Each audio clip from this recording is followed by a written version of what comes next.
clothing industry workers to apply the extended minimum wage, and it was premature to release the names of those implicated in the meat scandal, says the RMIF. I am Namkabomia. Employers in the clothing industry will be expected to apply the minimum wage agreement following its extension. Previously, clothing manufacturing companies which were not part of the bargaining council did not have to apply the minimum wage agreement. However, the extension gazetted by Labour Minister Mildred Oliphant is legally binding on all employers and is expected to come into effect from tomorrow.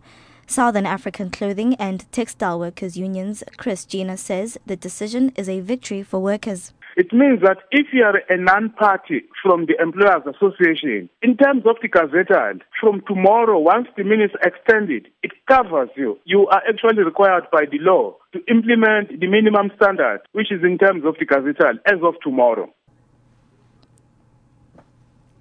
The Red Meat Industry Forum says it was premature to release the names of the retailers implicated in the meat contamination study. Professor Lo Hoffman headed up a team of researchers from Stellenbosch University that had found traces of chicken, donkey, water buffalo and goat meat, as well as soya in incorrectly labeled products. The names of the retailers were supposed to remain confidential.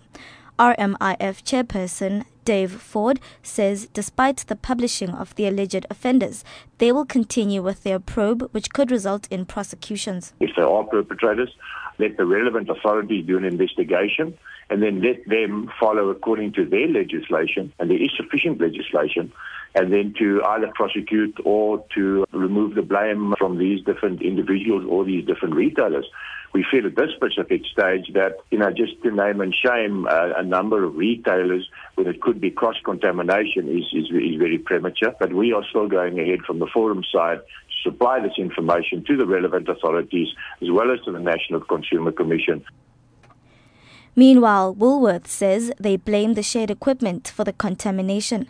Woolworth food technologist Karen Carstensen says out of all the products tested, they only found their French bologna to contain traces of chicken DNA that was not labelled. So you've got different production sites for different products, and the French bologna is made in a factory which uses multiple species. So it depends on which factory site actually produced the product, what equipment is shared, how cleanable that equipment is, because some equipment is more difficult to clean and to strip down than other equipment.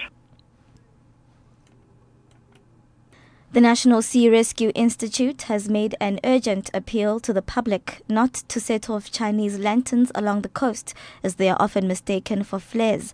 This after the activation of the Port Elizabeth Volunteer Sea Rescue Duty Crew late yesterday, following numerous calls from eyewitnesses reporting what they believed to be multiple red distress flares. These were sighted near Blue Water Bay, offshore of Main Beach outside Port Elizabeth. Despite an extensive search, no sign of any vessel in distress, overdue or missing could be found. It later emerged that some people on the beach had reportedly witnessed Chinese lanterns being set off in the vicinity.